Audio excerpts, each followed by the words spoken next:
Hello friends, আমি Sanjukta. Welcome to my blog. First time আমাদের কমপ্লেক্সে কালী পুজো স্টার্ট হলো 2024। আমরা এসছি এখানে নিউটাউন অ্যাকশন এরিয়া 1-এর এই কমপ্লেক্সে রেজাবুতে 2016-এ 8 বছর হয়ে গেল। ফার্স্ট টাইম ভীষণ আনন্দ হচ্ছে। তবে ডিসিশনটা কিন্তু হট করেই নেওয়া, মানে জাস্ট 15-20 আগে জাস্ট একটা কথা হয়েছিল, কারণ আমাদের কমপ্লেক্সে তো ফ্ল্যাট ওনার থাকেই না। আমরা 3জন ফ্ল্যাট ওনার থাকি আর 2-3টে রেন্ট, ব্যাস। একটা পুজোর আয়োজন করতে গেলে লোকজন লাগেই, সেক্ষেত্রে মানে এত অল্প সংখ্যক লোক নিয়ে একটু তো অসুবিধে হওয়ারই ব্যাপার। তো যাই হোক, মা চেয়েছিলেন, মাকে বরণটাও, মার আশাটা প্রথম আমাদের কমপ্লেক্সে এলেন, সেই বরণ দিয়েই আমার পুজো শুরু, এবং ভোগটাও মা আমার হাতেই চেয়েছিলেন। এবং যখন ডিসিশনটা নেওয়া হলো সেটা ছিল ঠিক কালী পুজো আগের দিন, এবং মার ইচ্ছেতেই মা আমার হাতে হয়তো ভোগটাও চেয়েছিলেন, কিন্তু সেটা কিন্তু হঠাৎই না, অজান্তেই, না জেনে, মানে পূর্ব পরিকল্পিত নয়, জাস্ট লাস্ট মোমেন্টে, মানে 7:30-8টার সময় আমি জানতে পারি পুজোর দিন যে মার ভোগটা আমাকেই তৈরি করে দিতে হবে, এবং আমি ভীষণ ভয়ও পাই এবং রাজি, মানে না হওয়ারই ব্যাপার। তো যাই হোক, কারণ মার ভোগ বলে কথা, সেই সাধ্য কি আমার আছে। বাড়িতে মা লক্ষ্মী, কালী পুজো না, লক্ষ্মী, গোপাল, এমনি জগন্নাথের ভোগ করে থাকি, কিন্তু কালী পুজোর ভোগ তো সবারই একটু ভয় পাওয়ারই কথা।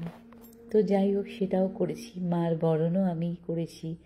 ওই একটাই কথা বললাম, কমপ্লেক্সের জায়গাটা অনেকটাই পেয়েছি, মানে গ্যারাজটা আমাদের ম্যাক্সিমাম খালি, কারণ 3জন ফ্ল্যাট ওনার থাকে আর 2-3টে রেন্ট, মোটামুটি 7-8টা গাড়ি থাকে।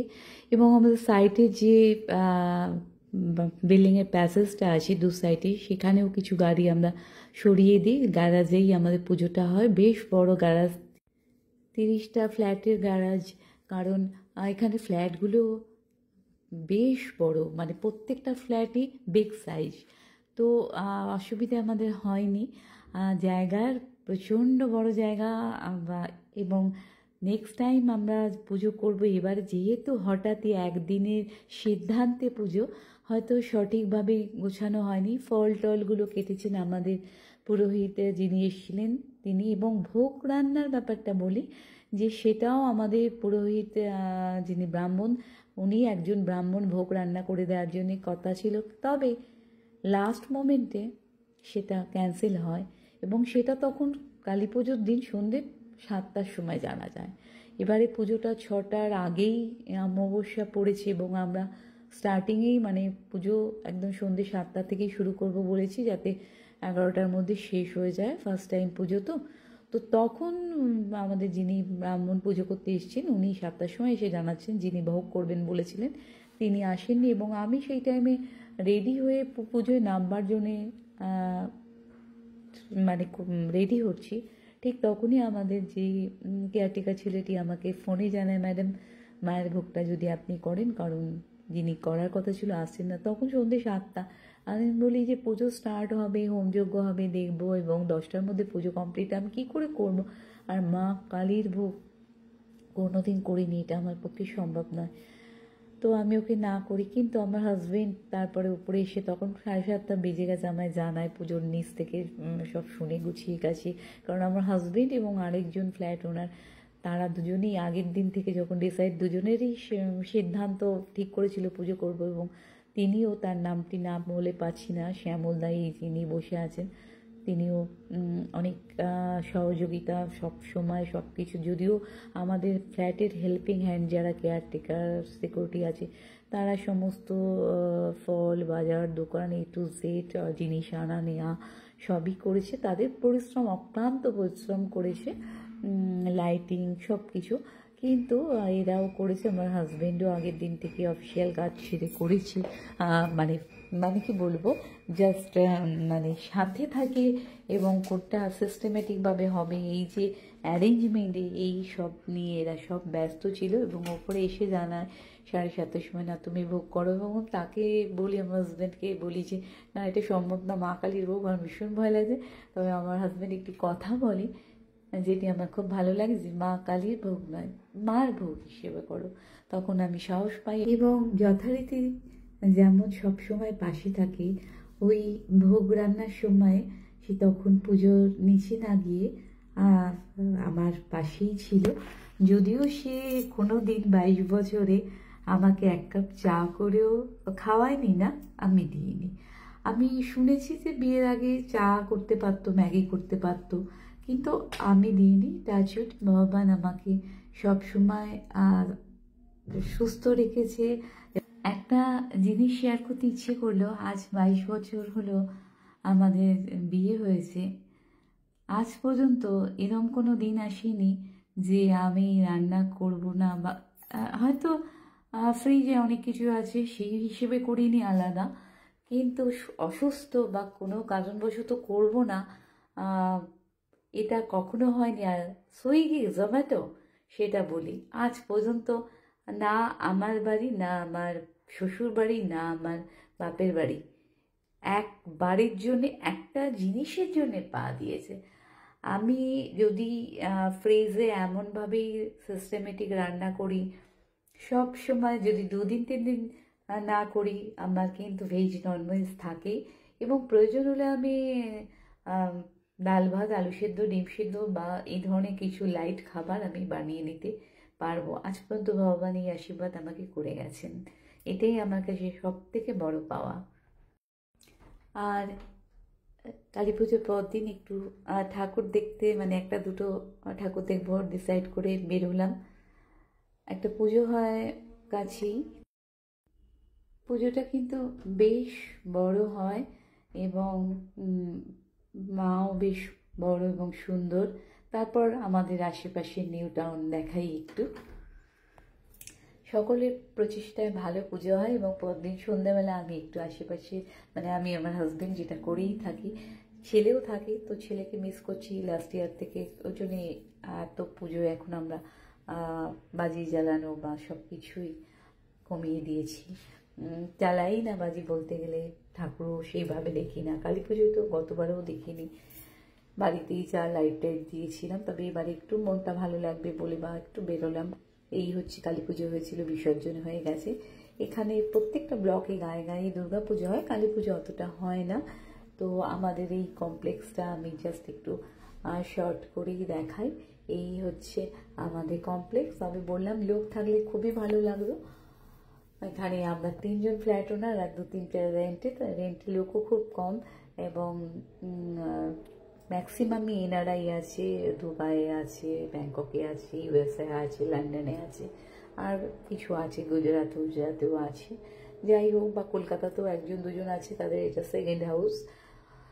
তো বাড়ি ফিরলাম, এবং তারপর দিন শনিবার পড়াতে নিউ টাউন বিসর্জন ঘাট বন্ধ, এবং আমরাও শনিবারে বিসর্জন দেবো না। মাকে একটু আরতি করলাম, মানে জাস্ট প্রদীপ দেখিয়ে একটু, মনে হলো বাজি জ্বালাই, তবে সামান্য কালারফুল ফুল জ্বলে জ্বালালাম, বাকি রেখে দিলাম ছেলে ডিসেম্বরে এলে ছেলের সঙ্গেই জ্বালাবো। যাই হোক, কালী পুজোটা এবারে খুবই ভালো কাটলো।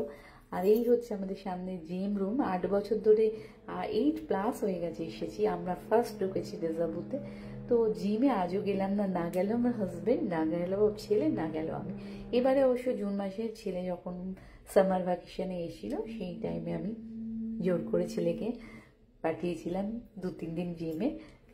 আর ও তো ড্রাইভিং 18+ হয়েছে বলে ওকে আমি দিয়ে দিয়েছি, তাই সময়ও পাইনি। দেখা যাক, ইচ্ছে খুব হয় জিম করি, তবে আমাদের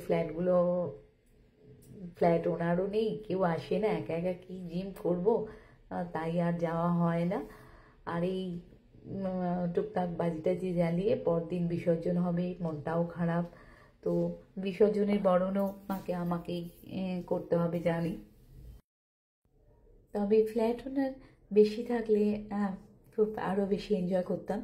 তবে আমরা ঠিক করেছি নেক্সট টাইম পুজোটা সিস্টেমেটিক, খুব সুন্দর। যদিও এবার পুজো খুব সুন্দর হয়েছে, আমরা খুব খুশি, আমরা খুব স্যাটিসফাইড। আমাদের হেল্পিং হ্যান্ড যারা খুব ভালো সহযোগিতা করেছে, আশা করি ভুল ত্রুটি হয়নি। সমস্ত নিয়ম বিধি মেনে ঠিকঠাক আমরা পুজো করেছি। তবে এর পরের বছর থেকে পুজো আমাদের পাল্টে যাবে। তবে ভালো লাগতো যদি অন্তত 50% ফ্ল্যাট ওনারও এখানে থাকতো, খুব বেশি এনজয় করতাম। পরদিন সানডে মার সন্ধ্যেবেলা সকালে একটু ভোগ দিয়েছিলাম, মোহন ভোগ করে নিজের হাতে। আর মা আছে, ভোগ দেবো না হয় না, তো এই বরণ চলছে। আর বরণের পর বিসর্জন ঘাট তো আমাদের নিউটনে খুব সুন্দর সিস্টেমেটিক। আমি এর আগে বহুবার বলতে দুবার বিসর্জন ঘাটে গেছি এবং ওখান থেকে ফেসবুক লাইভ করেছি এবং ভিডিও করেছি। তো মার বরণ করে তারপরে মাকে বিদায় জানাবার সময় এসেই গেছে। মন তো খারাপ হবেই। আর এই মুহূর্তগুলো কিন্তু খুব সুন্দর মুহূর্ত, এগুলো অবশ্যই ক্যামেরা বন্দি করতেই হয়, না করে মানে কি বলবো। আজ যাওয়ার আগে মাকে যে একটু ধূপ ধুনো দিয়ে সুন্দরভাবে মাকে বিদায় জানানো। মন কিন্তু ভীষণ খারাপ লাগছে। দুর্গাপুজোর সময় ভীষণ মন খারাপ হয়ে যায়, দশমী এলেই, নবমী থেকেই মনটা খারাপ হয়ে যায় যে মা চলে যাবে। শুধু আনন্দের জন্যে না, এখন তো ছোটবেলায় এটা মনে হতো নতুন ড্রেস দুর্গাপুজোয় পরবো আর দশমীর পর তো মা চলে যাবে, সেই কারণে হতো। কিন্তু বড় হয়ে তো বিয়ের পর বিশেষ করে সারা বছরই তো যখন ইচ্ছে, পুজো বলে কোনো নতুন ড্রেস থাকে না, সব সময় পরি। কোনো অ্যানিভার্সারি বা জন্মদিন এগুলোও থাকে না, যখন ইচ্ছে এমনি টাইমে পরি। আর সেই ছোটবেলার আনন্দটাও কিন্তু এখন আর সেই মনে আসে না। ভাবি সেগুলো কত ভালো লাগতো। পুজোর অপেক্ষা, জন্মদিনের অপেক্ষা, সরস্বতী পুজো অপেক্ষা থাকতাম নতুন ড্রেস। কিন্তু এখন যেহেতু বলে না বেশি পেয়ে গেলে যা হয় সেই হয়েছে। সব সময় যে কোনো মুহূর্তে যে কোনো দিন ইচ্ছে হলো ভেঙে ফেললাম। বাড়িতে স্টকে নতুন ড্রেস তো এখন সবারই থাকে। সব সময় মানুষের একটাই কাজ শপিং, আর তো মানে কি বলবো, এইভাবেই দিন কেটে যায়। তো যাই হোক, মাকে বিদায় জানিয়ে আবার এসো মা নেক্সট ইয়ার, এই বলে আজকের ভিডিওটাও এখানেই শেষ করছি। সবাই ভালো থাকবেন, সুস্থ থাকবেন। আর এটা আমাদের নিউ টাউন বিসর্জন ঘাটে যাচ্ছে দেখাচ্ছি। তো এই বিসর্জন ঘাটটা কিন্তু খুব সিস্টেমেটিক।